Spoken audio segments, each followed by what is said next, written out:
तुम्ही पुरुष असाल आणि तुमच्या पोटाचा घेर 90 सेंटीमीटर पेक्षा जास्त असेल, किंवा तुम्ही स्त्री असाल आणि तुमच्या पोटाचा घेर 80 सेंटीमीटर पेक्षा जास्त असेल, तर तुम्हाला हे 5 त्रास होऊ शकतात. नंबर 1, हृदयाचे आजार होण्याचा फार जास्त धोका आहे. तसेच विजरल फॅट वाढल्यामुळे हाय कोलेस्ट्रॉल, हाय ब्लड प्रेशर आणि स्ट्रोकचा धोका वाढतो. नंबर 2, पोटाभोवती जी चरबी साचलेली आहे ती इन्सुलिन सेन्सिटिव्हिटी कमी करते आणि त्याच्यामुळे टाईप 2 डायबिटीस होण्याची खूप जास्त शक्यता असते. नंबर 3, पोटाचा घेर वाढल्यामुळे पोटाचा दाब वाढतो, त्याच्यामुळे ऍसिड रिफ्लेक्स, ब्लोटिंग, इंडायजेशन आणि फॅटी लिव्हरचा धोका वाढतो. नंबर 4, पोटाचा घेर वाढल्यामुळे तुम्हाला बॅक पेन होऊ शकतं, तुमच्या जॉईंट वरती खूप जास्त ताण येतो आणि तुम्हाला इंजुरी होण्याचे चान्सेस वाढतात. नंबर 5, पुरुषांचा पोटाचा घेर वाढल्यामुळे टेस्टोस्टेरॉन लेवल कमी होते.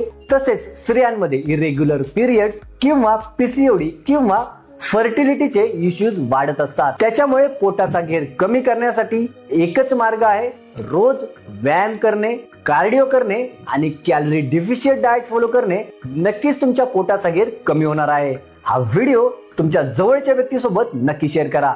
Thanks for watching. Follow for more.